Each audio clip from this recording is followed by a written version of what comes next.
کوئی لے پالک بچہ لے رہے ہیں، اس طرح لے پالک بچہ لینے کے پیچھے جو ہے آپ کی نیت کیا ہونی چاہیے؟ کہ جب آپ گود دے لیتے ہیں وہ لے پالک بچہ، سمجھیے کہ وہ آپ کی اولاد کی مثل ہو جاتا ہے۔ کیا گود لیے بچے کو بندہ اپنا خاندانی نام دے سکتا ہے؟ کاغذی ضرورت کے تحت اور بچوں کو احساس محرومی سے نکالنے کے لیے اگر کوئی یہ عمل اختیار کیا جاتا ہے کہ والد کی جگہ پہ دوسرا شخص اس کا نام لکھ دیا جائے تو اس کی گنجائش کیس کی صورت میں، یعنی ان حالات حاضرہ کو سامنے رکھتے ہوئے گنجائش نکل سکتی ہے۔ کہ اسلام میں نسب کی اتنی اہمیت کیوں ہے؟ نسب کو محفوظ رکھنے کی اتنی زیادہ اہمیت کیوں ہے کہ بھائی میں کسی کو گود لے رہا ہوں تو میں اپنا نام اس کو نہیں دے سکتا؟ اگر کوئی شخص بدکاری میں ملوث ہوتا ہے تو اس کو شادی شدہ نہیں ہے تو اسے کوڑوں کی سزا ہے، اور شادی شدہ ہے تو اس کو سنگسار کرنے کی سزا ہے، چاہے وہ مرد ہو چاہے عورت ہو۔ کیوں؟ پہلے زمانے میں وراثت تقسیم ہوتی تھی، جی آج کل کے دور میں وارث تقسیم، پہلے وارث تقسیم ہوتے ہیں، بعد میں وراثت تقسیم ہوتی ہے۔ بالکل۔ کیا جو گود لیے ہوئے بچہ ہے اس کو حقیقت بتانا ضروری ہوتا ہے کہ بھائی تمہیں گود لیا گیا ہے، در حقیقت تم ہماری اولاد نہ ہو؟ وہ بچے جو کسی فلاحی ادارے سے آپ نے یا کہیں سے ایسے لیے کہ جن کے والدین کا حقیقی علم نہیں ہے، ان کو پھر نہیں بتانا چاہیے۔ اچھا، وجہ اس کی یہ کہ پھر وہ ڈی مورلائز ہوتے ہیں اور پھر احساس محرومی کا شکار ہوتے ہیں، پھر اپنے آپ کو تنہا محسوس کرتے ہیں۔ اچھا تو ایک شرعی حوالے سے آپ بتائیں گے کسی مطلب جوڑے نے آپ کو اپنا بچہ دے دیا کہ آپ اس کو گود لے لیں، ٹھیک ہے، لیکن ایک سال کے بعد ان کو احساس ہوتا ہے نہیں جی ہم نے غلطی کی، ہمیں اپنا بچہ خود سے پالنا چاہیے، تو کیا ان کو یہ حق حاصل ہے کہ وہ اس بچے کو اب دوبارہ اپنی واپس اپنی گارڈین شپ میں کفالت میں واپس لے لیں؟ بات یہ ہوتا ہے کہ بھائی کاغذی کارروائی کر لیتے ہیں، بھائی لکھ کر کے دے دو بچہ ہم نے آپ کو دے دیا، بھلے لکھ کر کے دے دیں، بھلے اسٹیمپ لگا دیں، بھلے کورٹ سے اس پر مہر لگا دیں، سب کچھ چیزیں کر لیں، لیکن حقیقت یہ ہے کہ جو حقیقی والدین ہیں ان کا یہ حق ہے جب چاہے بچے کو واپس وہ لے سکتے ہیں۔ باقاعدہ پاکستان میں یہ کاروبار ہے، میرے لیے میں نہیں تھی یہ بات۔ اچھا، ہاں، یہ باقاعدہ کاروبار ہے۔ کچھ ایسے علاقے ہمارے کہ جہاں پر باقاعدہ یہ کاروبار ہے کہ کچھ علاقے ہیں کہ جہاں پہ بچیاں بہت زیادہ ان کو ضرورت ہوتی ہے، وہ پیسے دے کر باقاعدہ مطلب لے لیتے ہیں۔ أتيت وقد توزعت الهدايا وحملت الرحال عشقا. الحمد للہ رب العالمین والصلاة والسلام علی سید الانبیاء والمرسلین۔ محترم ناظرین السلام علیکم۔ ہمارے YouTube channel caring for little ones with doctor Ashraf کے سلسلے صحت اور شریعت کے ایک اور انوکھے پروگرام کے ساتھ آپ کی خدمت میں حاضر ہیں۔ آج کا ایک انتہائی منفرد موضوع ہم آپ کی خدمت میں لے کر آئے ہیں اور وہ ہے اڈاپشن۔ بہت سارے ہمارے معاشرے کے اندر لوگ ہیں جو بے اولاد ہوتے ہیں، جو بچوں کو گود لینا چاہتے ہیں، لیکن اس کے شرعی نقطے سے وہ واقف نہیں ہوتے، اس کے شرعی پیچیدگیوں سے واقف نہیں ہوتے ہیں۔ تو کون سے بچوں کو آپ گود لے سکتے ہیں، اس کی شرعی حیثیت کیا ہوتی ہے، ان کے شرعی تقاضے کیا ہوتے ہیں، کیا بچے کو آپ اپنا نام دے سکتے ہیں کہ نہیں، اس بچے کا وراثت میں کیا کردار ہوتا ہے، اسی طرح سے گود لینا اور کفالت میں کیا فرق ہوتا ہے، ان تمام سوالات کو لے کر ہم حاضر ہوئے ہیں ہمارے بہت ہی پیارے مفتی صاحب کے پاس، مفتی محمد اسحاق مدنی صاحب کے پاس۔ السلام علیکم ورحمۃ اللہ۔ وعلیکم السلام ورحمۃ اللہ۔ بہت شکریہ آپ کے تشریف آوری کا۔ آپ خیریت سے ہیں؟ الحمدللہ جی، یہ دوسری دفعہ آپ کو ہم نے اپنے چینل پر زحمت دی ہے، اور اس سے پہلے جو ہم نے نام کے حوالے سے گفتگو کی تھی اس پہ تو ماشاءاللہ بہت ہی اچھے ویوز بھی آئے، لوگوں کے کمنٹس بہت اچھے تھے۔ جو یوٹیوب پہ کمنٹس تھے تو اپنی جگہ، جو مجھے واٹس ایپ پہ کمنٹس آئے نا وہ مطلب واقعی قابل تعریف ہے آپ کے لیے، اور بہت بہت شکریہ دوبارہ سے۔ جزاک اللہ۔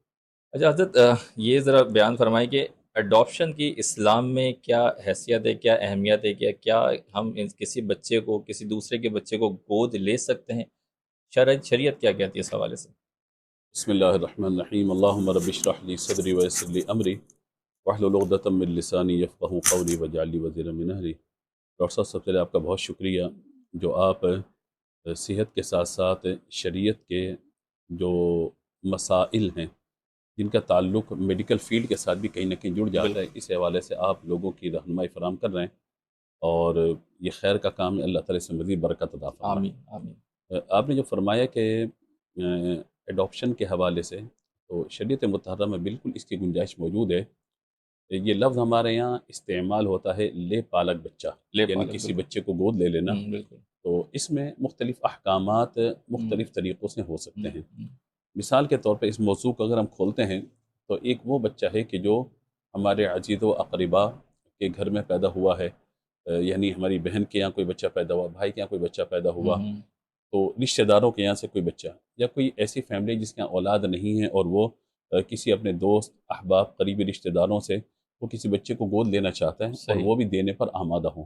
بالکل دوسری صورت اس کی یہ ہو سکتی ہے کہ مثال کے طور پر کچھ ادارے ایسے ہوتے ہیں جہاں پہ لاوارث بچے ہوتے ہیں، ہوتے ہیں، صحیح، شیرخوار بالکل دودھ پیتے بچے جو لاوارث صحیح، ہیں بالکل، بالکل ان کو گود لیے جانا، تو دونوں کے احکامات پھر الگ الگ نوعیت کے ہوتے ٹھیک ہیں۔ ہو گیا، صحیح، لیکن ظاہر ہے کہ شریعت اسلامیہ انسانی جان کی عزت و حرمت کے حوالے سے بات کرتی ہے، اور اس میں طریقہ کار یہی ہوتا ہے کہ اگر کوئی کسی کی پرورش کرنے والا نہ ہو، ہوں، کفالت کرنے والا نہ ہو، ہوں، یا کفالت کرنے والا تو ہو مگر کثیر العیال بہت سارے بچے اس کا موجود ہوں، یا یہ کہ جو شخص شادی کے بعد اولاد سے محروم رہا، جی، وہ چاہتا ہے کہ کسی کا بچہ لے کر کے میں اس کو پال لوں اور پال پھر اس کو اپنا نام دے کر بڑا کروں، پھر شادی سارے معاملات میں کروں۔ صحیح، تو ظاہر ہے اس حوالے سے یہ موضوع اہمیت کا حامل ہے ہوں، کہ شریعت مطہرہ میں اس کی اجازت بھی موجود ہے، ہوں، گنجائش بھی موجود ہے، ہوں، بعض صورتوں کے اندر یہ پسندیدہ عمل بھی کہلاتا ہے۔ اچھا، ماشاء تو یوں مختلف صورتیں اس کی بن جائیں گی، پروگرام آگے بڑھے گا تو اس پہ انشاءاللہ مزید اللہ، بات صحیح، کریں گے۔ ہوں، لیکن آغاز میں یہاں پہ کیا بچہ گود لیا جا سکتا ہے نہیں لیا جا سکتا، ہوں، تو کیس ٹو کیس یہ ویری کرے گا کہ وہ صحیح، لینا جائز ہوگا یا ناجائز ہوگا، لینے کا ہوں، طریقہ کار کیا ہوگا، ہوں، شریعت احکامات کیا بیان کرتی ہے، ہوں، شرعی اصول و ضوابط یا شریعہ ہوں، کمپلائنس اس کی ہوں، کیا کیا ہوں گی، تو ان چیزوں ہوں، کو سمجھنا ضروری ہے۔ صحیح۔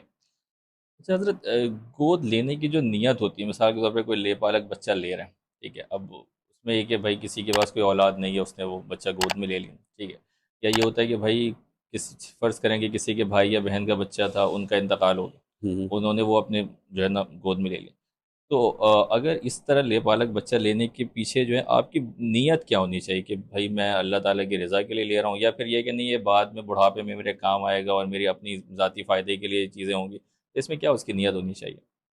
دیکھیں نیت تو پھر وہی والی بات ہے کہ حالات دیکھ کر پتہ لگے گا۔ ہوں، جیسے مثال کے طور پر آپ نے ابھی کیس ذکر کیا ہوں، کہ فیملی ایک جا رہی ہے، خدا نخواستہ حادثے کا حادثے شکار کا ہو گئی، شکار بچہ ہو، بالکل چھوٹا ہے اور اس کو اپنی کفالت میں لے لیا، تو یہ ہوں، تو عام حالات ہیں، تو مجبوری والی حالت ہے، مجبوری حالت، اور صحیح، مجبوری والی حالت کے اندر ظاہر ہے کہ آپ یہی چاہیں گے کہ اس بچے کی کوئی ہم کفالت کر سکیں، ہوں، اس کی زندگی گزارنے کا کوئی اہتمام کر سکیں، تو یہ ظاہر ہے ہوں، کہ نوعیت الگ ہو جائے گی۔ ہوں، یہ چاہے نہ چاہے آپ کو اس کام کو کرنا پڑ جائے گا، کیونکہ صحیح، اپنی جو اپنا بلڈ ہوتا ہے یا خون کے رشتے ہوتے ہیں، آپ ایسے ہوں، نہیں ہوتا اٹھا کر آپ کسی اور کے حوالے کر دیں، بالکل، بلکہ آپ یقیناً اسے بالکل، اپنی ہوں، فیملی کے ساتھ شامل کر کے زندگی گزارنا چاہیں گے۔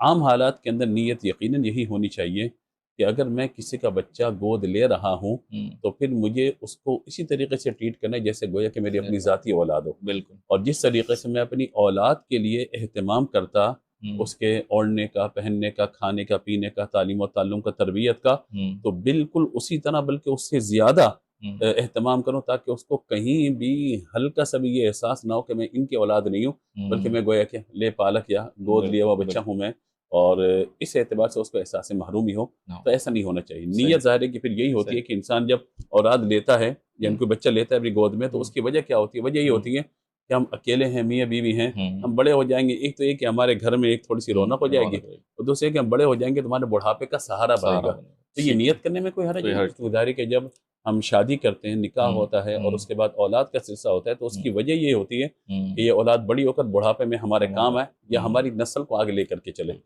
تو ظاہر ہے کہ یہی نیتیں نیت ہوتی ہیں۔ ہو، تو یہاں پہ یہ ہو سکتا ہے کہ بھائی ہم جو بھی کاروبار کرنے سنبھالنے والا کوئی نہیں ہے، ہوں، تو بہتر یہ کہ کوئی بچہ ہم لیں اور اس کو ہوں، پھر اس کو، ٹرین کریں تاکہ وہ آگے چل کے چیزوں کو لے کے جا صحیح۔ سکے۔ اچھا حضرت، یہ گود لینا اور کفالت یہ دونوں ایک ہی چیز ہوتی ہیں، ٹھیک ہے، یا یہ الگ چیز ہے، مطلب گارڈین شپ ہو یا اڈاپشن ہو، یہ دونوں ایک ہی سیم چیز ہے یا الگ نہیں، الگ؟ تھوڑا سا فرق ہے اس کے اندر۔ اچھا، فرق اس اعتبار سے ہے کہ جب آپ گود دے لیتے ہیں وہ لے پالک بچہ، سمجھیے کہ وہ آپ کی اولاد کی مثل ہو جاتا ہے، اچھا، اولاد کی مثل ہو جاتا ہے، اولاد تو نہیں ہوتا لیکن اولاد کی مثل ہو جاتا ہے، اور اس کے نام رکھنے کی چیزوں کے حکام وہ آگے میں عرض کرتا ہوں۔ بالکل، کفالت میں اور اس کے اندر فرق یہ ہے، کفالت آپ کسی کی بھی کر سکتے ہیں، اچھا، اور کفالت عارضی بھی ہو سکتی ہے، مستقل مستقل بنیادوں پر گزر، بھی ہو سکتی ہے۔ اس کی دو صحیح، مثالیں میں آپ کو عرض کرتا ہوں، ایک قرآن پاک سے، ایک سیرت نبی صلی اللہ تعالیٰ علیہ وآلہ وسلم صلی سے۔ اللہ علیہ وسلم، قرآن پاک سے تو مثال یہ کہ حضرت بی بی مریم کا واقعہ قرآن پاک میں موجود ہے۔ بالکل، آپ کی والدہ نے منت مانی تھی کہ میرے یہاں جب اولاد ہوگی تو میں اسے ہوں، بیت المقدس کی خدمت کے لیے وقف کروں گی، صحیح، لیکن جب ہوئی تو بیٹی ہو گئی، تو صحیح، کہا کہ یہ اب بیٹی ہو گئی، اب میں اس کو کیسے وقف کروں، لیکن چونکہ منت مان چکی تھی لہٰذا وقف کیا۔ تو حضرت زکریا علیہ السلام جو ان کے خالو تھے، اچھا، وہ ان کی اس وقت خدمت کی بیت المقدس میں، انتظام ان کے پاس تھا. صحیح. تو جب حضرت بی بی مریم رضی اللہ تعالی عنہا کو وہاں پر ان کے حوالے ان کے سپرد کیا گیا تو قرآن نے کہا وَكَفَّلَهَا زکریا، اچھا حضرت زکریا علیہ السلام نے ان کی کفالت اپنے ذمے پر لے لی. اچھا. تو ان کے لیے ایک محراب جسٹ لائک بنا جیسے دیا ایک گیا. روم میں ہم بیٹھے ہوئے ایک محراب بنا دیا گیا، اور ان کے لیے کھانے پینے کی اشیاء وہاں پہنچا دی جاتی تھی. ان کا کام یہ تھا وہاں پہ صرف اللہ کی عبادت کریں. اچھا. مریم کا معنی ہی عبادت گزارا ہوتا ہے. کیا بات. تو اس اعتبار سے وہ اس میں بامسمہ ہوئی. کہ قرآن پاک سے اس کی مثال موجود ہے. اور بڑی لطیف بات آگے ہے، اگرچہ موضوع ہمارا اگر الگ نہ ہو جائے لیکن وہی والی بات ہے کہ اگر ذکر نہ کروں تو مزہ نہیں آئے گا. وَكَفَّلَهَا زکریا، تو زکریا علیہ السلام ان کی کفالت لے لی. كُلَّمَا دَخَلَ عَلَيْهَا زکریا الْمِحْرَابَ، حضرت مریم کے محراب میں جب حضرت زکریا علیہ السلام وہاں پہنچے تو جا کر کیا دیکھا کہ بے موسمی پھل، کیا بات. وجد عندها رزقا، بے موسمی پھل وہاں موجود ہیں. تو آپ نے کہا کہ اے مریم، قال یا مریم انا لکی ھذا، یہ کہاں سے آ گئے؟ کہاں سے آیا؟ نے کہا قالت هو من عند اللہ، یہ اللہ نے مجھے عطا فرمایا. ان اللہ یرزق من یشاء بغیر حساب، اللہ جسے چاہتا ہے بے حساب رزق عطا فرماتا ہے. کیا بات. حضرت زکریا کے یہاں اولاد نہیں تھی. اچھا. اولاد نہیں تھی آپ کے یہاں. تو جب آپ نے وہاں پر یہ معاملہ دیکھا کہ بے موسمی پھل یہاں موجود ہیں تو وہی محراب مریم میں آپ نے ہاتھ اٹھایا. ہنالک دعا زکریا ربا قال رب هب لي من لدنك ذرية طيبة انك سميع الدعاء. یا اللہ، جب مفہوم عرض کرتا ہوں کہ یا اللہ جب تو مریم کو یہاں بے موسمی پھل عطا فرما سکتے ہیں، مجھے بھی اولاد عطا فرما. کیا بات. من لدنك ذرية طيبة، ایک ایسی پاکیزہ اولاد تھا، تو ہی دعا سننے والا ہے. صحیح بات. تو فنادت الملائکہ وهو قائم یصلی فی المحراب ان اللہ یبشرک بیحییٰ، کہا کہ جب وہ دعا مانگنے کے بعد عبادت کے لیے کھڑے ہوئے ہیں اللہ کے فرشتوں نے انہیں یحییٰ کی خوشخبری عطا کیا فرمائی. بات. کیا بات. اور اس میں فرمایا کہ سیدا و حصورا و نبیا من الصالحین، کہ وہ عورتوں سے دور رہنے والے بھی ہوں گے، سردار بھی ہوں گے، اللہ انہیں نبوت بھی عطا فرمائے گا. کیا بات. تو بعض اوقات میں یہ عقیدے کے طور پر بات عرض کروں کہ دعا تو اللہ ہی قبول فرماتا ہے، لیکن کچھ جگہیں، کچھ شخصیات، کچھ مقامات، کچھ اوقات ایسے ضرور ہوتے ہیں کہ جہاں دعا جلدی قبول ہو جاتی ہے. کیا بات. جیسے ہم گھر میں دعا کریں اور ایک ایک کعبے کے سامنے دعا صحیح کریں. بات. تو یوں یہ سارا معاملہ. تو کفالت کی ایک مثال تو ہم یہ بالکل. یہاں سے لے سکتے ہیں کہ کفالت حضرت مریم رضی اللہ تعالی عنہا کی حضرت زکریا علیہ السلام نے فرمائی. دوسری کفالت کی مثال جو نبی مکرم علیہ السلام کی سیرت پاک کے حوالے سے ہے، جناب ابو طالب کو اللہ نے کثیر اولاد عطا فرمائی تھی. حضرت علی بھی ہیں، حضرت جعفر بھی ہیں، حضرت حارث میں حضرت عقیل بھی ہیں، کثیر اولاد ان کی ہوئی ہے. تو جب مکے میں قحط پڑا تو حضرت عباس حضور کے چچا انہوں نے کہا کہ ہم نبی مکرم علیہ السلام سے انہوں نے آ کے کہا کہ ہم یوں کریں کہ جناب ابو طالب کی کچھ جو مدد کریں اس میں یوں کریں کہ ایک ایک بچہ اپنی کفالت میں لے لیں. اچھا. تو حضرت علی حضور کی کفالت میں آ گئے. اچھا. صحیح. تو اسی لیے یہ کہا جاتا ہے کہ حضور کا بچپن حضرت علی کے گھر میں گزرا، حضرت علی کا بچپن حضور کے گھر میں گزرا. اللہ. تو یوں حضرت علی حضور کی کفالت میں، اور پھر کفالت کی یہ مثال وہ ہے کہ وہ پلٹ کے اپنے گھر نہیں گئے. تو یہ سلسلہ چلتا چلتا چلتا چلتا یہاں تک کہ حضرت فاطمہ رضی اللہ تعالیٰ عنہ سے نکاح، اور پھر نبی مکرم علیہ السلام کا جو نسب مبارکہ آگے چلا، وہ حضرت علی کی وہ اولاد جو حضرت فاطمہ رضی اللہ تعالیٰ عنہ سے ہوئی ہے، وہیں سے حضور کا نسب مبارک پھر آگے بڑھا ہے. تو یہ کفالت ایک الگ چیز ہے، اور مستقل کسی کو لے پالک کر لینا یا ایڈاپشن کا جو ایک تصور وہ ایک الگ ہے. دونوں چیزوں میں بڑا فرق ہے. اچھا، جس طرح آپ نے ابھی تذکرہ کیا کہ کفالت کے اندر لینا بالکل جائز ہے، لے سکتے ہیں، آپ گود بھی لے سکتے ہیں، تو کیا گود لیے ہوئے بچے کو بندہ اپنا خاندانی نام دے سکتا ہے؟ مثال کے طور پہ اگر کوئی سید ہیں، انہوں نے کسی بچے کو گود لیا، تو کیا اس بچے کو بھی وہ سید کہہ سکتے ہیں، یا اس کا نام اپنا سر نیم جو ہوتا ہے وہ اس کے ساتھ اٹیچ کر سکتے ہیں؟ بہت اچھا سوال ہے آپ کا، اور یہ میں سمجھتا ہوں کہ بہت سارے خاندانوں کا، گھروں کا مسئلہ ہے، اور اللہ کرے کہ لوگوں کی سمجھ میں یہ بات آ جائیں. دیکھیں، جب آپ کوئی بچہ لیتے ہیں تو اس کی دو صورتیں ہوتی ہیں. ایک تو یہ ہے کہ اس کے والد کا آپ کو علم ہے کہ اس کے والد کون ہے. جیسے آپ اپنے بھائی کی اولاد یا بہن کی اولاد کو اپنی کفالت کے اندر، یعنی کفالت سے مراد اسے لے رہے ہیں، اور وہ مستقل اب آپ کے پاس ہی رہے گا وہ. اور ظاہر ہے کہ یہ ایسا نہیں ہوتا کہ وہ خدا نخواستہ رقم کے لین دین کے ساتھ ساری چیزیں ہو رہی ہوں، بلکہ ایک اخلاقی طور پر کہا جاتا ہے کہ ٹھیک ہے میرے بھائی کے یہاں اولاد نہیں ہے تو ٹھیک ہے ہم بچہ ان کے حوالے کر دیتے ہیں. یا کسی کے یہاں اولاد اگر زیادہ ہوتی ہے، بچے بہت زیادہ ہیں، تو وہ اگر بعض اوقات کہہ دیتا ہے کوئی کہ یار اگر اب ہمارے یہاں بیٹے ہیں، اگر بیٹی ہو تو آپ ہمیں دے دیجیے گا، اس کے یہاں اگر بیٹیاں کہتے ہیں بیٹا ہو تو ہمیں دے دیجیے گا. تو یہ ایک ذہنی ہم آہنگی کے ساتھ یہ معاملہ ہوتا ہے. تو اب اگر اس کے والد کا علم ہے، یعنی نام والد کا معلوم ہے، اور خاندان کا پتہ ہے، تو پھر تو ظاہر ہے کہ یہ شخص نہ اپنا نام دے سکتا ہے بطور والد، اچھا اور نہ ہی اپنے یعنی اپنا نام تو نہیں دے سکتا، لیکن ان کے یعنی خاندان کا پتہ ہے تو خاندانی نام تو دائرے کہ وہ چلتا رہے گا، شیخ سید مغل پٹھان وغیرہ وغیرہ، تو یہ سب چل رہا ہے تو بس ٹھیک ہے چلتا رہے گا بھیا، صحیح کیونکہ خاندان تو وہی ہے، لیکن اپنا نام بطور سرپرست تو دے سکتا ہے، بطور والد نہیں دے سکتا، صحیح یعنی یہ فلاں کی اولاد ہے یہ نہیں کہا جا سکتا، ہاں فلاں اس کا سرپرست ہے یہ کہا جا سکتا ہے۔ تو یہ ہمارے یہاں ایک جو ایڈمیشن فارم ہوتے ہیں یونیورسٹیز کے اندر، کالج کے اندر، دیگر جگہوں پہ یہ اس کا مینشن ہوتا ہے باقاعدہ، فادر نیم جو مطلب گارجین کے طور پر نام جو لکھا ہوا ہوتا ہے، تو بالکل اس کو جو ہے وہ سرپرست کے طور پر نام ذکر کیا جا سکتا ہے۔ اور اب یہ ہے کہ بچہ بڑا ہو جاتا ہے، جب شادی ہے تو اصل نام ہی والد کا لکھا جائے گا، اس کے ڈاکومنٹس کے اندر بھی اصل نام ہی لکھا جائے گا۔ اچھا نام کہیں تبدیل کیے جا سکتے، اس پہ میں آ جاتا ہوں۔ اچھا تو حقیقت جو اصل مسئلہ وہ یہی ہے جو میں آپ کو عرض کر رہا ہوں کہ جو خاندان کا نام ہے وہی رہے گا، اس کا جہاں معلوم ہو، اور والد کا نام معلوم ہے تو پھر والد کا حقیقی کا نام لکھا جائے گا، کسی اور کا نام نہیں لکھا جائے گا، بطور والد کی بات ہو رہی ہے۔ دوسری اس کے اندر صورتحال یہ بنتی ہے کہ خدا نخواستہ کسی ایسی جگہ سے بچہ آپ کے ہاتھ میں آ گیا، پتہ ہی نہیں ہے والد والدہ کا، خلائی ادارے دیگر جگہوں سے آپ نے بچہ جو ہے مطلب اڈاپٹ کیا، تو اب اس کے اندر یہ ہے کہ باپ کا پتہ ہی نہیں ہے، اور عام طور پر اللہ معاف فرمائے ہمارے سوسائٹی میں ایسے کیسز آ جاتے ہیں کہ جن کے والدین کا علم نہیں ہوتا، اور وہ کچھ فلاحی ادارے ہیں کہ جو یہ خدمت چاہتے ہوئے یا نہ چاہتے ہوئے سر انجام دینے پر مجبور ہیں کہ ظاہر ہے کہ بچوں کو ضائع تو نہیں کیا جائے گا، خدا نخواستہ زندگی اللہ تعالیٰ عافیت والے معاملات فرمائے، تو پھر ایسوں کے لیے افضل صورت تو یہ ہے کہ آپ بطور سرپرست نام لکھیں، لیکن وہ بچہ اگر بڑا ہوتا ہے اور آپ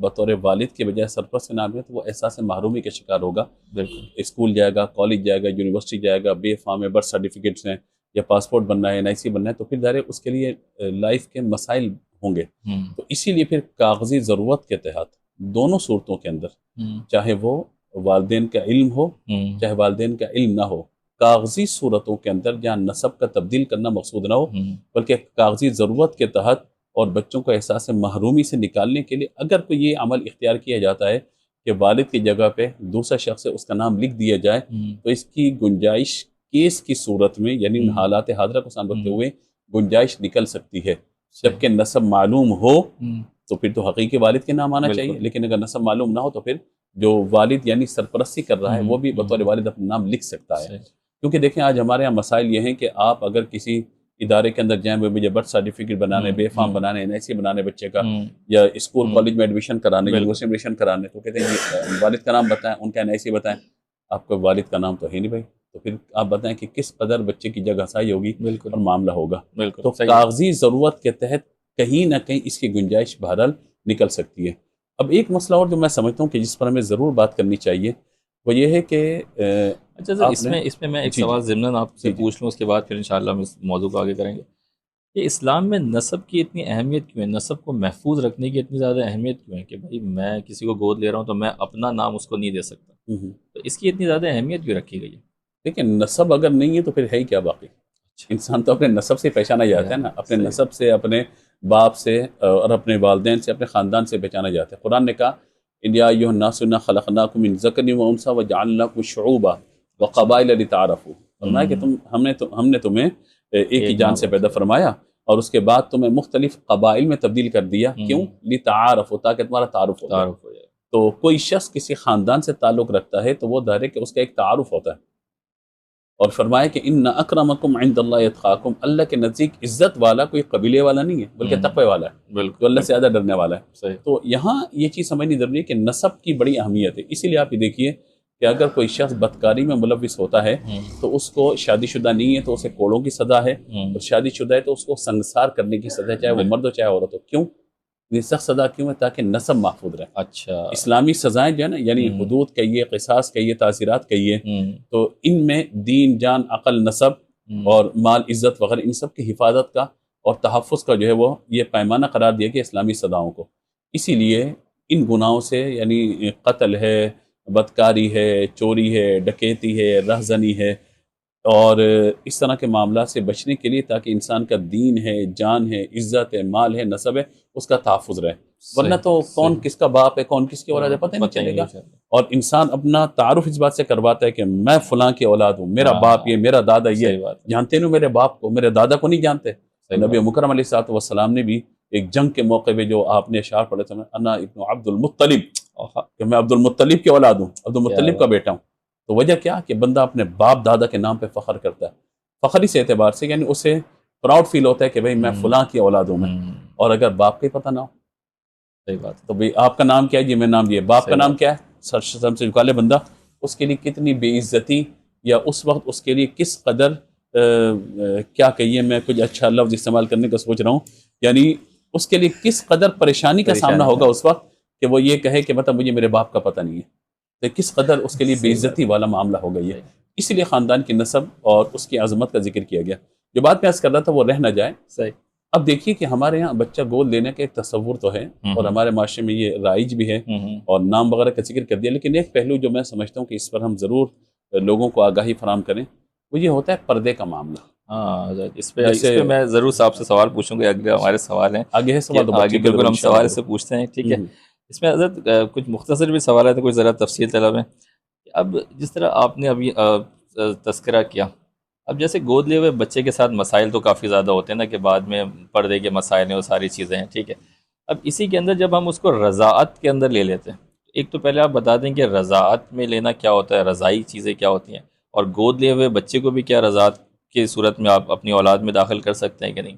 تو رضاعت کی صورت میں کیا وہ بچہ پھر سگی اولاد کی طرح ہی ہو جاتا ہے. تو اس کے حوالے سے پردے کے کیا احکامات ہوتے ہیں جب وہ بچہ بلوغت کے اندر آتا ہے. اور اسی میں ایک حضرت ایڈ کر لیں کہ جو گود لیا ہوا بچہ ہے کیا وہ وراثت میں بھی حصے دار بنتا ہے؟ دونوں تفصیلی سوال آپ نے کر لیے اور ایک ہی سوال میں آپ نے دونوں سوالات کو شامل کر لیا. اچھا، ہم اس کو یوں عرض کر لیتے ہیں اور بات کو یوں سمیٹتے ہیں کہ دیکھیں پردے کا معاملہ تو دائرے کی شریعت کے اصل احکامات میں سے ایک ہے. اگر کسی شخص نے کسی بچی کو ایڈاپٹ کیا تو اب ظاہر ہے کہ جب وہ بچی بلوغت کو پہنچے گی، مشتہات ہوگی، اور جب 9 سال کی عمر سے 12 سال کی عمر سے زیادہ اس کی عمر ہو جاتی ہے تو یہ جو شخص اگرچہ اس نے ایک بیٹی کی طرح اس کے ساتھ رویہ رکھا ہے لیکن یہ اس کے لیے نامحرم ہو جائے گا. صحیح. اسی طریقے سے اگر لڑکا ہے اور 12 سے 15 سال کی عمر کو بلوغت کو پہنچتا ہے تو یہ خاتون جس نے بیٹے کی طرح کردار ادا کیا، اپنا ماں کی طرح کردار ادا کیا اور بیٹی کی طرح اس کو پالا، لیکن اب یہ اس کے لیے نامحرم ہو جائے. اب اس کا طریقہ کار کیا ہے؟ اس کے 2-3 طریقہ کار ہیں. ایک تو یہ ہے کہ اگر خاتون خود کسی صورت میں فیڈ بچے کو کرا سکتی ہے صحیح. تو 2 سال کی عمر دودھ کی ہوتی ہے فیڈ کی، لیکن 2.5 سال کی عمر کے اندر 30 ماہ کے اندر اگر وہ خود فیڈ کرا دے یا اس کی بہن ہے یا اس کی بھابھی ہے، دونوں طرف سے وہاں سے اگر بچے کو فیڈ کرا دیا جائے تو رشتہ بھتیجی یا بھتیجا، بھانجی یا بھانجے کا ہو جائے گا. جب یہ ہو جائے گا تو پردے کے احکامات پھر ختم ہو جائیں گے. اس میں بھی حضرت ایک سوال تھی کہ فیڈ ایک ہی دفعہ کرانا کافی؟ ایک دفعہ فیڈ. اچھا. ایک قطرہ اگر حلق سے نیچے اتر کے اس کے معدے تک پہنچ گیا تو لہذا اس صورت کے اندر جو ہے وہ شرعی احکام متحقق ہو جائیں گے فقہ حنفی کے اعتبار سے. فقہ شافعی میں اس کی مختلف صورت ہیں، لیکن ہم چونکہ فقہ حنفی کے اعتبار سے بات کرتے ہیں اور سیدی اعلیٰ حضرت مولانا امام احمد رضا خان نے تو یہاں تک فرمایا کہ اگر اس کے منہ کے ذریعے نہیں بلکہ اگر ناک کے ذریعے ڈراپ کے ذریعے بھی کوئی چیز اس کے ناک سے ہوتی بھی، حلق سے ہوتی معدے تک پہنچ گئی تو تب بھی رضاعت کا حکم جو ہے وہ ثابت ہو جائے گا. تو یہ فقہی باریکیاں ہیں کہ جو ہمارے فقہا بیان فرماتے، اللہ تعالیٰ ان کی قبول پر کروڑا کروڑ رحمت نازل فرمائے. تو یہ رضاعت کے جو احکامات ہیں وہ اس اعتبار سے ضروری ہیں کہ آگے چل کے مسائل نہ ہوں کسی بھی طرح سے، اور پھر ظاہر ہے کہ بھتیجا یا بھتیجی بن جاتا ہے، بھانجا یا بھانجی بن جاتا ہے. تو اس صورت کے اندر جو پردے کے احکامات ہیں، گھر میں آنے جانے کے احکامات ہیں، وہ اس اعتبار سے مسائل کا سامنا نہیں ہوگا. دوسرا جو آپ نے ارشاد فرمایا وراثت کے حوالے سے، وراثت کے اعتبار سے حکم یہ ہوتا ہے کہ وراثت تو اصل اور حقیقی وارث ہی کو ملتی ہے. یعنی اگر ایک شخص ہے، اس کے انتقال ہو گیا اور اس کی اولاد ہے تو پھر بیوی، اولاد اور اس کے جو ماں باپ ہیں ان میں وراثت تقسیم ہوتی ہے. ماں باپ نہیں ہے تو بیوی اور اولاد میں تقسیم ہوگی. اولاد اگر نہیں ہے تو بیوی کو ملنے کے بعد اگر ماں باپ ہیں ان کو ملے گی، وہ نہیں تو پھر ان کے بہن بھائیوں میں تقسیم ہو جائے گی. یہ معاملہ خاتون کے حوالے سے بھی ہوتا ہے. لیکن لے پالک بچہ جو ہے اس کے لیے حکم یہ ہوتا ہے کہ براہ راست تو وراثت میں اس کے لیے کوئی معاملات نہیں ہوتے. اچھا. کیونکہ وراثت جو وہ اصل وارثوں ہی کا حق ہے جن کو ذوی الفرائض کہا جاتا ہے، اور قرآن پاک میں جن کے حصے بیان فرما دیے گئے اور کچھ حصے احادیث مبارکہ میں بھی ان کی تفسیرات عبداللہ بن عباس، عبداللہ بن مسعود اور دیگر اکابر صحابہ سے جو روایت ہیں اس اعتبار سے ان کے حصے بیان فرما دیے گئے. لیکن یہ ہے کہ اگر ایک شخص اپنے مال میں سے اپنی زندگی میں وصیت کر جاتا ہے کہ میرے انتقال کے بعد اتنا اتنا حصہ اس کو دے دیجیے گا، تو پھر کل مال وراثت میں سے دیکھا جائے گا کہ اس نے کیا وصیت کی تھی، جائز وصیت کی تھی، ناجائز کی تھی. اگر جائز وصیت ہے تو اس میں سے تہائی مال میں سے 1/3 کے اندر سے اس میں اس شخص کو حصہ دیا جا سکتا ہے، کیونکہ لا وصیت للوارث، وارث کے حق میں وصیت قابل قبول نہیں ہوتی جب تک کہ تمام ورثہ راضی نہ ہو جائیں. کبھی میں چاہوں گا کہ وراثت پہ بھی آپ پوڈ کاسٹ کریں، کیونکہ یہ ضروری ہے اس پہ، کیونکہ میں ایک جملہ آپ کی نظر کرتے ہوئے جا رہا ہوں. پہلے زمانے میں وراثت تقسیم ہوتی تھی، آج کل کے دور میں پہلے وارث تقسیم ہوتے ہیں، بعد میں وراثت تقسیم ہوتی ہے. تو یہ اس دور کا ایک المیہ ہے اور آئے دن یہ سارے معاملات ہیں. تو اگر اس پر آپ مناسب خیال فرمائیں تو ضرور اس پہ کیجیے گا. آسان الفاظ میں یہ حضرت کہ آپ وراثت نہیں دے سکتے اپنے لے پالک بچے کو، لیکن اگر آپ کو وصیت کرنا چاہیں تو وصیت آپ کر سکتے ہیں، لیکن وصیت کل مال کی نہیں کی جائے گی، کل مال کی نہیں کی جائے گی، 1/3 کی جائے گی. ایک تہائی مال کی آپ وصیت کر سکتے ہیں. اس میں ایسا بھی نہ ہو کہ اصل وارثوں کو آپ محروم کر دیں اور اس کو آپ دے دیں، تو ایسا نہیں ہوگا. دوسرا اس میں پسندیدہ صورت یہ ہو سکتی ہے جو میں سمجھتا ہوں کہ ہمارے معاشرے کے اندر جو اس وقت ہونا چاہیے وہ یہ ہے کہ آپ اپنی زندگی میں اس بچے کو کچھ نہ کچھ دے کر اور اس کا معاملہ کاروبار کروانا چاہتے ہیں، مکان دینے جو بھی کرنا چاہتے ہیں، زندگی میں کر کے اس کو یہ کر دیں تاکہ بعد انتقال مسائل پیدا نہ ہو. ورنہ کہیں گے وصیت کو پھاڑ کے پھینکا، ہم نہیں مان رہے وصیت کو، تو آپ کی وصیت پھر ایک طرف رہ جائے گی. تو بہتر یہ اپنی زندگی میں دے دیں، وہ تحفے کی صورت ہوگی اور یہ زیادہ بہتر ہوگا. اچھا حضرت، وراثت کے بارے میں تو ہم سے گفتگو ہو گئی، آپ نے آسان الفاظ میں سمجھا دیا. اچھا، کیا جو گود لیے ہوئے بچہ ہے اس کو حقیقت بتانا ضروری ہوتا ہے کہ بھائی تمہیں گود لیا گیا، در حقیقت تم ہماری اولاد نہ ہو، یا آپ اس کو چھپا کے بھی کام چلا سکتے ہیں بھائی زندگی چل رہی ہے؟ کیونکہ ظاہر ہے جس طرح آپ نے پہلے بھی تذکرہ کیا کہ بہت سارے ہمارے سوسائٹی کے اندر ٹیبوز ہیں، معاملات ہیں، لوگ اس کو چڑھاتے ہیں کہ بھائی تم ان کی اولاد نہیں ہو، فلاں ہو، گود لیا تمہیں.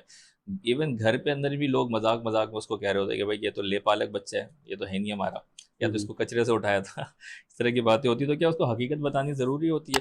اور اگر حقیقت بتانی چاہیے تو کب بتائیں اور کیسے بتائیں؟ کب بتائیں اور کیسے بتائیں، یہ ظاہر ہے کہ اصل سوال کا جو ماخذ ہے وہ یہی ہے.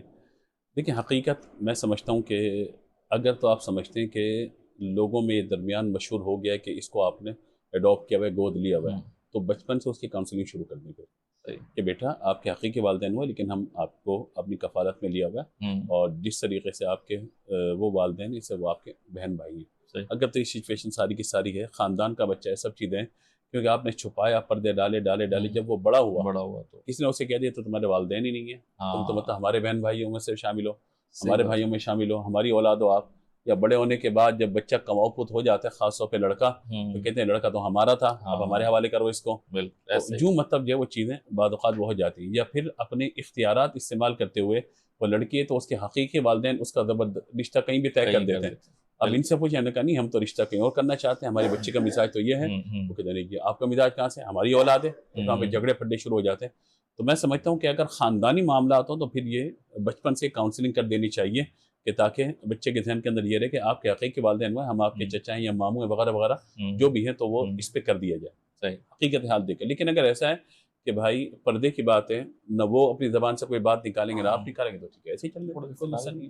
دوسری صورت یہ ہے کہ وہ بچے کے جو کسی فلاحی ادارے سے آپ نے یا کہیں سے ایسے لیے کہ جن کے والدین کا حقیقی علم نہیں ہے، ان کو پھر نہیں بتانا چاہیے. وجہ اس کی یہ کہ پھر وہ ڈی مورلائز ہوتے ہیں اور پھر احساس محرومی کا شکار ہوتے ہیں، پھر اپنے آپ کو تنہا محسوس کرتے ہیں. اور آج کل کا دور ہمارا یہ ہے کہ پھر وہ تنہائی کی وجہ سے اگر لڑکا گھر سے باہر آنے جانا شروع کر دیتا ہے تو بعض اوقات بری صحبت ہے یا ہوٹلوں کی گیدرنگ ہے یا خدا نخواستہ اپنے آپ کو سکون دینے کے لیے کوئی نشاور ادویات کا یا نشے کی چیزوں کا استعمال کرنا، اور پھر اپنے آپ کو سمجھتا ہے میں زندہ کیوں ہوں، میرے ساتھ عدل نہیں ہوا، انصاف نہیں ہوا، تو بعض اوقات وہ اللہ کی بارگاہ میں شکایت کے لیے بھی پھر وہ تیار ہو جاتا ہے. بالکل. تو یوں پھر سچویشن دیکھ کر، صورتحال کو دیکھ کر جو ہے معاملہ کرنا چاہیے. لیکن بتانے اگر آپ کو لگتا ہے بچہ اتنا میچور ہے، سمجھدار ہے، چیزیں ہینڈل کر سکتا ہے، تو کوئی حرج نہیں ہے بتانے میں. وہ جو کیس ٹو کیس ویری کرے گا، یہ کہ صورتحال کیا ہے. اچھا حضرت، ایک چیز ہے شرعی لحاظ سے آپ دیکھیں کہ آپ نے ایک بچے کو اڈاپٹ کر لیا، قانونی حوالے سے تو ہم انشاءاللہ وکیل صاحب سے ڈسکس کریں گے، اور اسی پوڈ کاسٹ کے ساتھ ہی ہم ان کے کلپس بھی ہم ایڈ کر دیں گے کہ پاکستان کا قانون کیا کہتا ہے اڈاپشن کے حوالے سے، گارڈین شپ کے حوالے سے. اچھا حضرت، ایک شرعی حوالے سے آپ بتائیں کہ کسی مطلب جوڑے نے آپ کو اپنا بچہ دے دیا کہ آپ اس کو گود لے لیں، ٹھیک ہے، لیکن 1 سال کے بعد ان کو احساس ہوتا ہے نہیں جی ہم نے غلطی کی، ہمیں اپنا بچہ خود سے پالنا چاہیے، تو کیا ان کو یہ حق حاصل ہے کہ وہ اس بچے کو اب دوبارہ اپنی واپس اپنی گارڈین شپ میں، کفالت میں واپس لے لیں؟ بالکل لے سکتے ہیں وہ. وجہ اس کی یہ ہے کہ حقیقی جو والدین ہیں ان کا اولاد پر یہ حق ہے کہ وہ جب چاہے واپس لے لیں۔ میں اس پر یہ عرض کرتا ہوں کہ ہمارے یہاں یہ جو پرابلم ہے وہ اکثر خواتین کی طرف سے زیادہ ہوتی ہے۔ ہاں میری بہن کیا اولاد نہیں ہے، بس میرا بچہ پیدا ہوگا میں اس کو دے دوں گی، میرے 2 بچے تو ویسے اللہ ان کی خوشیاں مجھے دے، ہاں اور وہ اتنا جذباتیت کے اندر آ جاتی ہے کہ گھر کا مرد اگر منع بھی کر رہا، کیونکہ اصل حکم گھر کے مرد کا ہے، صحیح یہ الگ بات تو بیچارے کی چلتی نہیں ہے، جو بیگم کہے گی وہی کرے گا وہ، کیونکہ گھر کا ماحول سے سازگار رکھنا ہے، ایسے ہی تو وہ اچھا آپ دے دیتی ہیں، کچھ دن کے بعد میری بچی کا خیال نہیں رکھا جا رہا، میرے بچے میرے پاس ہوتا تو میں یوں کرتا، میرے پاس ہوتی تو میں یوں کرتی، تو یوں کر آ کے پھر بار بار تم نے یہ کیا نہیں کیا، ہم بچی تو ہماری ہے، تو یوں طنز اور تانے مار مار کے پھر کہتے ہیں ہم بچے کو واپس لے لینا چاہیے۔ تو میرے خیال میں جب اگر آپ اتنی بڑی نیکی کر رہے ہیں اور اتنا بڑا آپ احسان کسی پہ کر رہے ہیں تو پھر اپنے دل مضبوط کریں اور پھر مضبوط انداز سے آپ یہ کریں۔ بات کا یہ ہوتا ہے کہ بھئی کاغذی کارروائی کر لیتے ہیں، بھئی لکھ کر کے دے دو، بچہ ہم نے آپ کو دے دیا، بھلے لکھ کر کے دے دیں، بھلے اسٹیمپ لگا دیں، بھلے کورٹ سے اس پر مہر لگا دیں، سب کچھ چیزیں کر لیں، لیکن حقیقت یہ ہے کہ جو حقیقی والدین ہیں ان کا یہ حق ہے جب چاہے بچے کو واپس وہ لے سکتے ہیں، اور یہ ان کو کوئی منع بھی نہیں کر سکتا۔ لیکن ہم یہ سمجھتے ہیں کہ ان سب چیزوں کو پہلے طے کر لینا ضروری ہے کہ بھئی اب آپ نے دے دیا تو اب دل مضبوط کریں، اب انہی کے حوالے رکھیں۔ ہاں اگر آپ کو لگتا ہے سامنے ظلم ہو رہا ہے یا بعد میں اللہ نے انہیں اولاد عطا فرما دی، جن کا آپ نے بچہ دیا ان کے 1 سال 2 سال بعد کا ایسا بھی ہوتا ہے، بالکل ایسا بچے کی کفالت کی جا رہی ہوتا ہے، اللہ انہیں بھی صاحب اولاد کر دیتا ہے، تو اب لگا کہ ستیلے پن کا سلوک ہونے شروع ہو گیا اس کے ساتھ، تو پھر آپ بچے کو واپس بالکل لے سکتے ہیں۔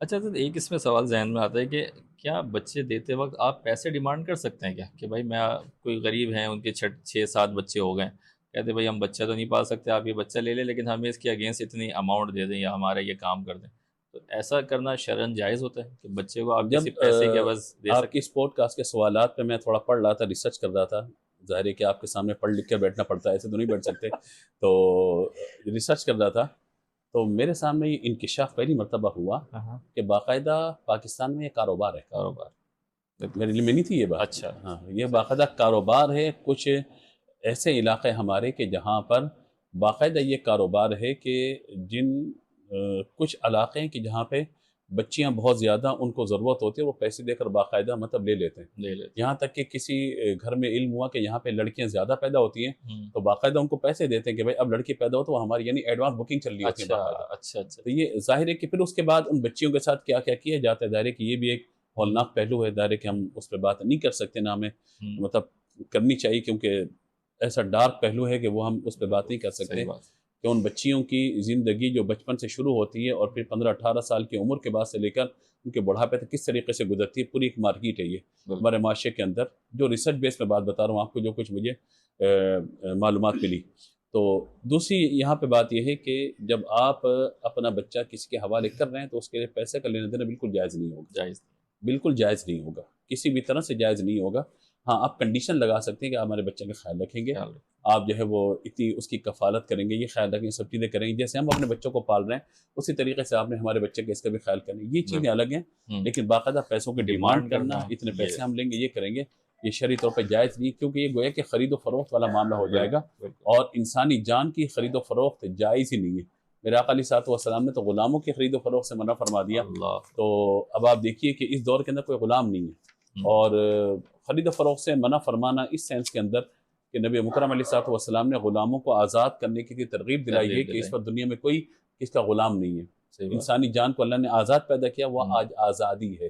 تو اور پھر میں اس پر ایک سیرت رسول کا ایک پہلو آپ کی خدمت میں عرض کروں تاکہ بات ہماری مکمل ہو جائے کہ دیکھیے حسن اخلاق اور کفالت کے پہلو ہمیں یہ بھی بتاتے ہیں کہ حضرت زید بن حارثہ حضور کے پاس آئے تھے بطور غلام، کیا بات ہے، نبی مکرم صلی اللہ تعالیٰ علیہ وآلہ وسلم نے ان کے ساتھ وہ حسن اخلاق اور برتاؤ رکھا کہ جب ان کے والدین لینے کے لیے نہ آئے تو حضور نے فرمایا تھا کہ صرف ایک بات ہے، اگر وہ جانا چاہے تو لے جانا، زبردستی نہیں لے جانے دوں گا۔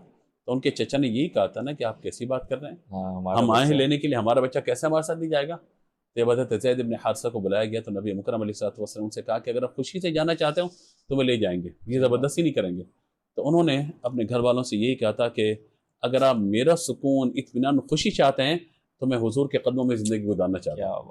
حالانکہ حضور نے اس وقت اعلان نبوت نہیں فرمایا تھا، یہ کردار ہے نبی پاک علیہ السلام کا، تو یوں آپ اندازہ لگائیے کہ آپ کوئی بچہ اگر گود لیتے ہیں تو آپ کو اس کے ساتھ بہت زیادہ خیر خواہی کا معاملہ کرنا ہے. حضرت علی کی مثال دیکھ لیں. بالکل. حضرت علی کو جب حضور نے انس اپنی بن کفالت مالک میں بھی لیا، حضرت نبی صلی اللہ علیہ وسلم کی کفالت میں رہے. وہ تو خادم کے طور پر ان کی والدہ ہاں. لے کر رہے تھے تو ام سلیم رضی اللہ تعالیٰ عنہ ہاں. اللہ کو حضور کی خدمت میں پیش کر دیا تھا. تو پھر انہیں جو حضور نے نوازا اور سب کو معاملہ کیا، چلے وہ تو خادم کی حیثیت میں تھے نا. صحیح. حضرت زید بن حارثہ غلام کی حیثیت میں تھے. حضرت علی تو حضور کی کفالت میں تھے.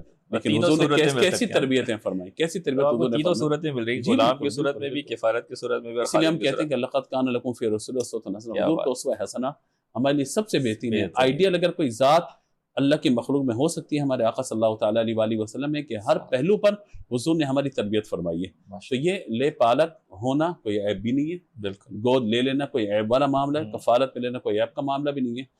یہاں پر میں ایک چیز اور عرض کر کے بات کو مکمل کروں. دیکھیے ایک تھے کہ مستقل آپ نے کس کو کفالت میں لے لیا، ایک یہ کہ آپ سمجھتے ہیں میرا بھائی ہے میری بہن ہے، اس کے بچے ہیں اور وہ ان کی پڑھائی کے لیے مسائل ہیں، ان کے لیے کچھ کھانے پینے کے مسائل ہیں. تو آپ ایک آدھ دو بچوں کی فیس اگر اسکول کے اپنے ذمے لے لیں، ان کی تعلیم کے اخراجات اپنے ذمے لے لیں، اچھے اسکول میں داخل کرا دیں، تو یہ بھی کفالت کی بہت بڑی صورت ہے. کیا بات، کیا بات. سیٹرڈے سنڈے کے مختلف کورسز جو ہے، مطلب آئی ٹی کے کورسز ہیں، اے آئی کے کورسز ہیں، بہت ساری چیزیں ہو رہی ہیں. آپ سمجھتے ہیں ہمارا بچہ میٹرک کر کے انٹر کر کے فارغ گھوم رہا ہے اور اس کے لیے اتنے وسائل نہیں کہ وہ کہیں جا کے اس طرح کے کورسز کر سکے. آپ دست شفقت رکھیے، آپ اسے سکھائیے، اور آپ دیکھیے کہ جب وہ سیکھ جائے گا تو آپ دیکھیے کہاں سے کہاں پہنچے گا. بہت سارے ایسے بچے ہیں کہ جو عالم بننا چاہتے ہیں، دست نظامی کرنا چاہتے ہیں، لیکن گھر والوں کی اتنی کیپیسٹی نہیں ہوتی، یا آنے جانے کی کرائے نہیں ہوتے، بعض کتابیں خریدنے کے پیسے نہیں ہوتے، کیونکہ ہر چیز مہنگی ہو گئی ہے. صحیح بات. تعلیم اور صحت یہ دو بنیادی شعبے یہی سب سے مہنگے ہمارے یہاں. صحیح بات ہے. تو اگر کوئی شخص اس طرح کی کفالت بھی کسی کی کر سکتا ہو، وہ خاندان ہو یا غیر خاندان ہو، آپ کا اڑوس پڑوس میں کوئی ہو سکتا ہے، تو آپ ضرور اپنی زندگی میں کوئی ایک نیکی ایسی ضرور کریں کہ جو اس طرح کی کفالت کے ساتھ ہو کہ وہ بچہ بڑے ہو کر اندازہ لگائے کہ بھائی مجھے میرے والدین نے اتنا سکھایا، لیکن جو میرا مینٹور بن کے یا میرا کفیل بن کے یہ آیا تھا، اس نے مجھے یہاں تک پہنچایا. تو پھر آپ دیکھیے کہ کیا معاملہ ہوگا. اور بچیوں کو خاص طور پر خود کفیل ہونا ضروری ہوتا ہے کہ ان کی تعلیم و تعلم کے معاملات آسان ہو سکیں. ماشاءاللہ. اچھا، کافی سارے گفتگو ہوئی، اس میں ایک بات کا بڑا خیال رکھنا چاہیے کہ جو لوگ یتیم خانے سے بچہ گود لیتے ہیں کسی فلاحی ادارے سے، ان کو کن باتوں کو ذہن میں رکھنا چاہیے کہ یار ان بچوں کو ہم گود لیں تو زیادہ بہتر رہے گا؟ دیکھیں اس میں یہ بات ہم نے پہلے مختصراً ذکر کی ہے کہ کسی فلاحی ادارے سے، یتیم خانے سے، کہیں سے بھی آپ کوئی بچہ ایڈاپٹ کر رہے ہیں تو پہلی تو یہ ہے کہ اس کی کاغذی کارروائی آپ ضرور کیجیے وہاں پر، صحیح، تاکہ باقاعدہ ریکارڈ میں ہو کہ باقاعدہ ان کی پرمیشن سے، ان کی اجازت سے آپ بچہ لے کر کے گئے ہیں. صحیح. اور دوسرا یہ ہے کہ آپ اپنے ذہن میں اس بات کو ضرور رکھیے کہ بعض کا یہ ذہن میں آتا ہے کہ پتہ نہیں کس کا بچہ ہے کیا نہیں ہے، چند دن محبت رہے، پھر دوبارہ آپ کے ذہن میں واپسی کر کے آ جاؤں میں، پتہ نہیں اس کا نسب کیا ہوگا کیا نہیں ہوگا.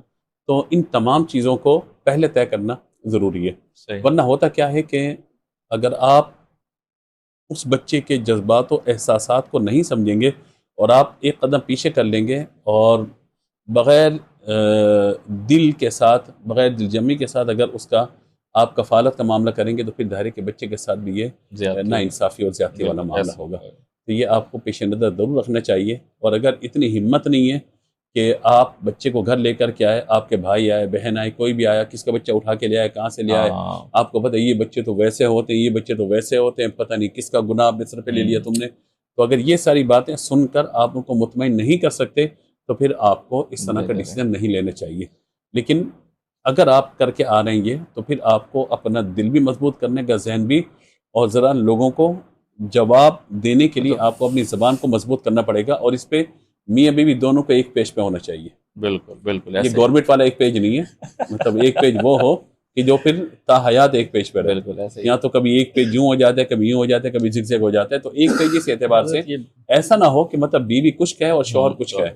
شوہر چاہتا ہو کفالت ہو، بیوی کہتی نہیں میں اس کی کیا کفالت کروں، اس کی تو ماں باپ کے نہیں پتا ہمیں. تو یوں نہیں، بلکہ ایک اچھے انداز سے سوچ کر سمجھ کر یہ ہونا چاہیے. لیکن اس بات میں ڈاکٹر صاحب ضرور یاد کرنا چاہتا ہوں، ایک ہوتی ہے دلی ہمدردی، اکثر وہ اپنے خاندان کے ساتھ ہوتی ہے. ہاں بالکل. اس طرح کا کوئی بچہ اگر باہر سے آپ لے کر آتے ہیں نا، اس سے وہ اٹیچمنٹ یا دلی ہمدردی بعض اوقات نہیں ہو پاتی.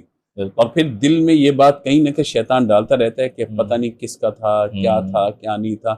تو وہ بھی بعض اوقات پھر چیز جو ہے صحیح وہ بات چلتی رہتی ہے. صحیح بات. تو اگر تو آپ ان وساوس کے شکار ہو سکتے ہیں یا آپ کا فیصلہ ابھی کچھ ہوتا ہے پھر کچھ ہوتا ہے پھر کچھ ہوتا ہے پھر کچھ، پھر آپ اس طرح کا فیصلہ نہ کریں کیونکہ بچے صحیح کی بات. لائف کا سوال ہے پوری کا. ظاہر ہے آپ نے ایک اتنی بڑی ذمہ داری لی ہے تو اس سے پہلے آپ پورا اس کا ورک اپ کریں، اپنے آپ کو اتنا مضبوط کریں کہ آپ واقعی اس قابل ہیں کہ نہیں، کیونکہ ایک زندگی آپ نے سنوارنی ہے یا بگاڑنی ہے. ہو سکتا ہے آپ اس بچے کو گود میں لے کے بہت اچھا آپ بنا دیں، اور یہ بھی ہو سکتا ہے کہ آپ اس بیچارے کو خود ہی ڈپریشن کا شکار کر دیں. آپ کے پاس اولاد نہیں، آپ نے بچہ لیا، پھر بعد میں آپ کی اولاد ہو گئی تو اب آپ اس سے یتیموں والا سلوک کریں یا اس کو کمتر سمجھیں، تو یہ انتہائی زیادتی کی بات ہو گیا. تو مجھے لگتا ہے کہ عام طور پہ والدین یہ غلطی شاید کرتے ہوں گے جب بچے کو گود میں لیتے ہیں، مطلب گود لیتے ہیں تو مطلب ان کے ساتھ وہ رویہ، وہ محبت کچھ عرصے کے لیے 1-2 سال تک رہتی ہے، اس کے بعد پھر آہستہ آہستہ وہ ختم ہو جاتی ہے. اچھا حضرت، آخر میں ایک سوال یہ ہے کہ جب اگر کوئی شخص جو ہے یتیم یا لاوارث بچے کی کفالت کرنا چاہتا ہے تو اس کو شرعی اور قانونی طور پر کن باتوں کا خیال رکھنا چاہیے؟ مختصر سر حضرت ہمارے جو سننے والے ان کو بتا دیں، تاکہ اگر کوئی یہ ارادہ رکھتا ہے، نیک ارادہ رکھتا ہے کہ بھائی میں کسی بچے کی کفالت کروں یا اس کو گود میں لوں، تو ان شرعی پہلوؤں کو اور ان قانونی پہلوؤں کو میں ذرا ذہن میں رکھوں. دیکھیں قانونی پہلو تو ظاہر ہے کہ جیسے میں نے بھی عرض کیا کہ کسی ادارے سے اگر آپ بچہ آپ اڈاپٹ کر رہے ہیں تو ظاہر ہے کہ کاغذی کارروائی بہت زیادہ ضروری ہے، اور کسی لائر سے مشورہ بھی کر لیا جائے کہ مجھے کن کن چیزوں کی احتیاط یہاں پہ کرنی چاہیے، کل کو وہ ادارہ آپ کے خلاف جو ہے وہ اغوا کا پرچہ نہ کٹوا دے. بالکل ایسے. اور دوسرا یہ کہ یہ بھی ایک شق یقیناً ہونی چاہیے کہ اگر ہم بچے کی کفالت نہ کر پائے تو اس کو واپس ادارے میں چھوڑنے کے لیے ہمیں کیا کیا شرائط یا کیا کیا کنڈیشنز کا ہمیں سامنا کرنا ہوگا. صحیح. تو یہ چیزیں ظاہر ہے کہ لائر جو ہیں وہ بہتر بتا سکتے ہیں، اور قانونی طریقہ کار کیا اس کا ہو سکتا ہے. دوسرا یہ ہے کہ جب آپ کوئی بچہ لیتے ہیں کہ جس کے نسب کا یا والدین کا معلوم نہیں ہے، تو اور آپ سمجھتے ہیں کہ اب اس بچے کو مجھے اپنی زندگی بھر اپنے سینے سے لگا کے رکھنا ہے، اپنے ساتھ رکھنا ہے، تو اس کی ڈاکومنٹیشن مضبوط ضرور کریں. صحیح. تاکہ اس کو ایک پہچان بھی ملے اور نام بھی ملے. شرعی طور پر یہ ہے کہ جو ایک تو میں نے عرض کیا تھا پہلے اس میں کہ نام وغیرہ کے اعتبار سے اور والد کے طور پہ نام لکھنے کے حوالے سے، ڈاکومنٹیشن کے حوالے سے وہ.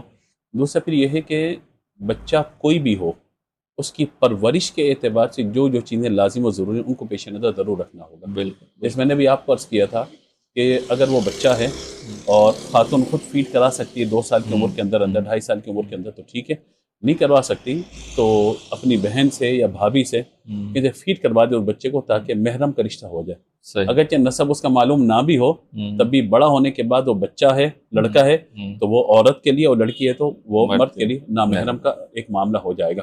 تو لاکھ پرورش کریں، لاکھ معاملات کریں، شرعی طور پر ان چیزوں کا خیال رکھنا ضروری ہے. اور پھر یہ ہے کہ جب وہ رضاعت کا رشتہ قائم ہو جاتا ہے تو پھر ظاہر ہے کہ بہت ساری چیزیں آسانی کی طرف چلی جاتی ہیں، آسان ہو جاتی ہیں. تو ان چیزوں کا خیال رکھیں گے اور نیت اچھی رکھیں کہ اللہ کی رضا کے لیے ہم جو ہے مطلب یہ کر رہے ہیں تو انشاءاللہ. رضاعت کے بعد وراثت کے وہی مسائل ہو جاتے ہیں جیسے عام ہوتے ہیں، یا اس کے لیے بھی کوئی اسپیسیفک کنڈیشن؟ رضاعت کے مسائل الگ ہیں. رضاعت کے بعد وراثت رضاعت کے بعد وراثت کے مسائل الگ ہیں، الگ الگ نوعیت ہوتی ہے. حقیقی ورائث جو ذوی الفرائض ہوتے ہیں ان کی الگ نوعیت ہوتی ہے، ٹھیک ہے. پھر اس کے بعد جو دیگر افراد ہیں ان کی پھر الگ صورتحال بنتی ہے، اور جو لے پالک ہوتے ہیں ان کی الگ صورتحال ہوتی ہے. رضاعت کے معاملے میں ایسا نہیں ہوتا کہ رضائی آپ نے کسی بچے کو اگر فیڈ کرا دیا تو وارث سے بھی حصہ دار بن گیا. ایسا نہیں ہو سکتا، ایسا نہیں. جو اپنا خون ہے وہ اپنا خون ہی رہے گا. صحیح بات. تو انشاءاللہ وراثت پہ ضرور آپ کے ساتھ ضرور پوڈ کاسٹ کریں گے. بہت سارے سوالات ہیں ذہن میں وراثت کے حوالے سے. پاکستان کے قانون میں گارڈین شپ حاصل کرنے کا کیا طریقہ کار ہے؟